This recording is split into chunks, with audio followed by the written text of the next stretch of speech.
नमस्कार, आप देख रहे हैं हल्ला बोल टीवी और मैं हूं वेदिका आपके साथ। टाइम्स नाउ जेवीसी का ओपिनियन पोल सामने आया है। इसमें एनडीए को बम्पर वोट मिलते हुए दिख रहे हैं और उनकी सरकार बनती हुई दिख रही है। और क्या है उस ओपिनियन पोल में, आइए चर्चा करने के लिए हमारे साथ मौजूद है हल्ला बोल टीवी के संपादक दीपक शर्मा।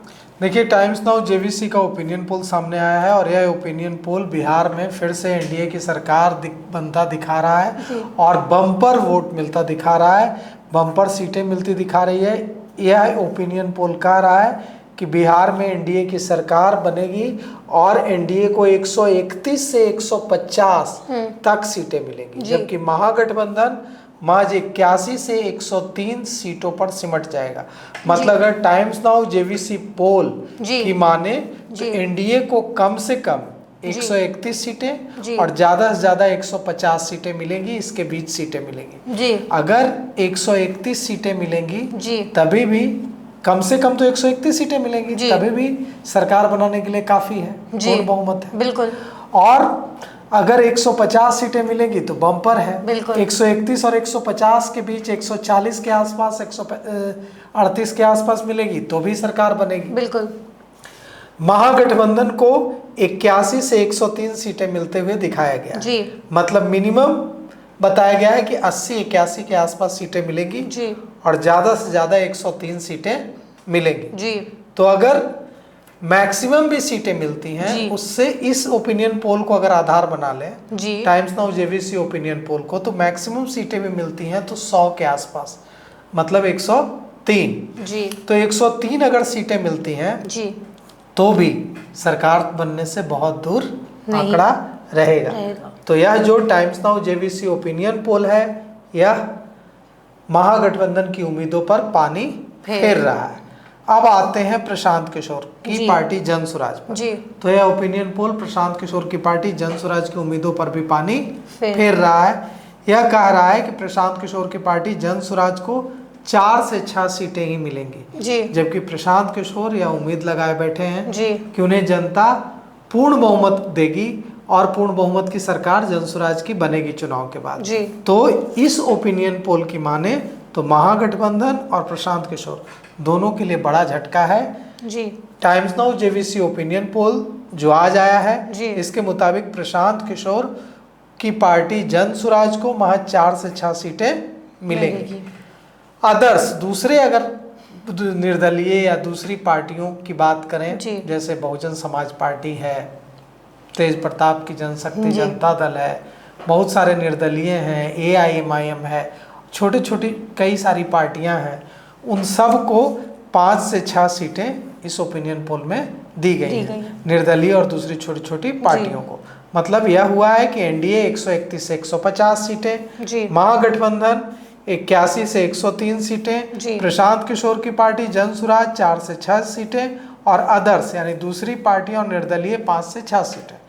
अब इस ओपिनियन पोल को एनडीए के लोग ही मानेंगे, क्योंकि महागठबंधन के लोग बोलेंगे कि यह जो ओपिनियन पोल है, यह टाइम्स नाउ जेवीसी का जो पोल है, यह पूरी तरह से गलत है। और महागठबंधन के लोग तो यह कहेंगे, जन स्वराज के लोग भी यही कहेंगे, जन स्वराज के नेता भी, प्रवक्ता भी, समर्थक भी यही कहेंगे कि 4 से 6 सीटें हमें किस आधार पर दी जा रही हैं, जबकि पूरा बिहार हमारे साथ खड़ा दिखता है। महागठबंधन के यही लोग भी यही कहेंगे। अभी कुछ दिनों पहले, 2-3 दिन पहले एक और सर्वे आया था। वो सर्वे जो है वो कह रहा था कि बिहार में महागठबंधन नीतीश कुमार की सरकार बनेगी, और वो कह रहा था कि प्रशांत किशोर जो है महागठबंधन की वोटों में बड़ी मात्रा में सेंधमारी कर रहा है, महागठबंधन का जो वोट बैंक है उसमें बड़ी सेंधमारी कर रहा है, और इसी एनडीए के वोट बैंक में बड़ी सेंधमारी कर रहा है। इससे महागठबंधन को फायदा हो रहा है। वो ओपिनियन पोल कह रहा था कि प्रशांत किशोर को बहुत ज़्यादा सीटें नहीं आएंगी, लेकिन प्रशांत किशोर चूंकि एनडीए के वोट बैंक में बड़ी मात्रा में सेंधमारी कर रहे हैं, बड़े वोट शेयर को खींच रहे हैं, इसका फायदा महागठबंधन को मिल जाएगा और महागठबंधन चुनाव जीत जाएगा और एनडीए हार जाएगा। क्योंकि जो प्रशांत किशोर भ्रष्टाचार के आरोप जिस तरह से लगा रहे हैं, जिस तरह से सबूतों को रख रहे हैं, उससे जनता के बीच यह माहौल बन रहा है कि इस सरकार में शामिल लोग भ्रष्टाचार कर रहे हैं, इस सरकार में शामिल लोग लोगों की बात नहीं सुन रहे। लेकिन यह जो ओपिनियन पोल है, यह ओपिनियन पोल बिल्कुल उल्टा कह रहा है। तो कई तरह के ओपिनियन पोल आ रहे हैं सामने और हर ओपिनियन पोल एक दूसरे के उलट नतीजे दे रहा है। अब सारे ओपिनियन पोल तो सही हो नहीं सकते हैं, कोई ना कोई ओपिनियन पोल सही होगा, कोई गलत होगा। तो अब टाइम्स नाउ जेवीसी पोल जो है वो कह रहा है कि बिहार में एनडीए की सरकार बन रही है जी, और यह कह रहा है कि महागठबंधन की हालत पिछली बार से भी बुरी होने जा रही है, क्योंकि पिछली बार 75 सीटों पर सिर्फ आरजेडी अकेले जीत गया था जी। 75 सीटों पर आरजेडी, 12 सीटों पर माले अकेले जीत गया था, 19 सीटों पर कांग्रेस जीत गई थी जी। और दूसरी पार्टियां जीती थी। तो पिछली बार से इस बार परफॉर्मेंस खराब हो सकता है जी। और पिछली बार का आंकड़ा ज़्यादा बेहतर था जी। लेकिन अगर टाइम्स नाउ जेवीसी पोल सही होगा तब ना, अगर जो दूसरे भी पोल बहुत सारे आ रहे हैं वो पोल कह रहे हैं कि नहीं महागठबंधन की सरकार बन रही है जी। अब एक बड़ा सवाल इसमें यह उठता है, पिछली बार 106 मिल रही थी किसको? पिछली बार 106 मिल हाँ रही थी। और 106 से भी ज़्यादा, जिसमें सीपीआई सीपीएम की सीटें इंक्लूड नहीं है।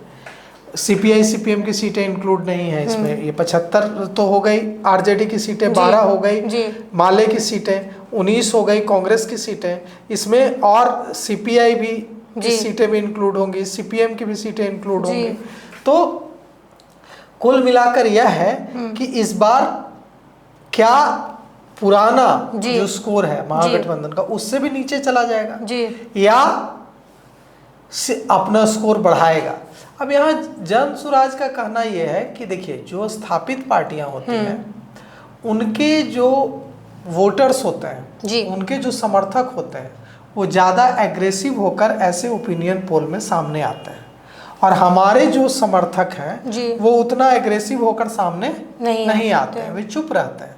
इसीलिए ऐसे ओपिनियन पोल में हमारा जो जन सुराज का जो समर्थन है वो नहीं दिख पाता है। लेकिन जब लोग वोट करने जाएंगे तो वहाँ इससे फर्क नहीं पड़ता है कि कौन कितनी तेजी, कितनी मजबूती से, कितनी ऊंची आवाज में किस पार्टी का समर्थन करता है, और कौन कितनी कमजोर वर्ग का व्यक्ति कितनी नीची आवाज में किसी पार्टी का समर्थन करता है। वहाँ हर, चाहे ऊंचा बोलने वाला व्यक्ति हो या नीचे धीरे बोलने वाला व्यक्ति हो, हर व्यक्ति के वोट की कीमत बराबर है। तो जन सुराज के नेताओं का कहना है कि हमारे जो समर्थक हैं वो ऐसे ओपिनियन पोल में बहुत वोकल होकर नहीं आ रहे हैं, लेकिन हमारे समर्थक साइलेंट हैं, और जब चुनाव के बाद जब जिन खुलेगा ईवीएम का तो देखिएगा कि उसमें कैसी ये जो 4 से 6 सीटें दी जा रही हैं जनसुराज को, ये चौंकाएगा। तब फिर चुनावी विश्लेषक बैठकर इस पर प्रतिक्रिया देंगे कि कैसे हम तो 4 से 6 सीटें दे रहे थे, कैसे इतनी सारी सीटें आ गई प्रशांत किशोर को, इतनी सारी सीटें आ गई जनसुराज को। यही बात महागठबंधन के नेता भी कह रहे हैं कि हम विपक्ष में हैं और वो सत्ता पक्ष में हैं। एनडीए के लोग देश की सत्ता में भी हैं और बिहार की सत्ता में भी हैं, इसलिए वे ज़्यादा प्रभावी ढंग से, ज़्यादा उनके पास रिसोर्स है, इसलिए वे ज़्यादा प्रभावी ढंग से चीज़ों को मैनेज कर पाते हैं। इसलिए जब ओपिनियन पोल होता है तो उनके समर्थक ज़्यादा दिखते हैं, जबकि हमारे समर्थक कम नजर आते हैं। कमज़ोर वर्ग के लोग हैं, गरीब लोग हैं, जिनका मंतव्य ऐसे ओपिनियन पोल में नहीं आ पाता।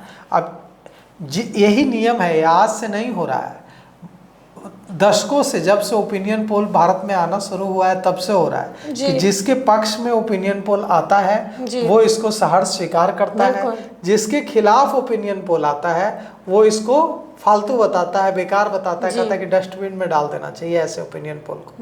लेकिन अब यह तो ओपिनियन पोल है ना वेदिका, असली जो जनता का जो पोल है, जो जनता का रिजल्ट है, जो जनता के मन में क्या चल रहा है, यह तो जब वोटों की काउंटिंग होगी उसके बाद ही सामने आएगा। लेकिन इस ओपिनियन पोल ने बिहार में एक बार फिर से रविवार के दिन, जब कई नेता अपने घरों में होंगे, थोड़ा आराम करने की सोच रहे होंगे, उनके दिलों की धड़कन बढ़ा दी होगी इस ओपिनियन पोल ने। कई नेता खूब बढ़िया से मिठाई मंगवाई होगी इस ओपिनियन पोल को देखने के बाद, कई नेताओं ने मिठाई मंगवाई होगी, कई नेताओं ने नवरत्न तेल ले लिया होगा सिर पर। लेकिन अभी जब हम लोग प्रतिक्रिया ले रहे हैं तो जिनके पक्ष में आया है वो इसे कह रहे हैं कि यही जनता का मूड है, और जिनके खिलाफ आया है वो कह रहे हैं कि यह ओपिनियन पोल बेकार है। तो आपके इस ओपिनियन पोल पर क्या ख्याल है, हमारे साथ कमेंट सेक्शन में ज़रूर शेयर कीजिएगा। फिलहाल इस खबर के लिए इतना ही। आगे की बड़ी खबरों के लिए देखते रहें हल्ला बोल टीवी। धन्यवाद।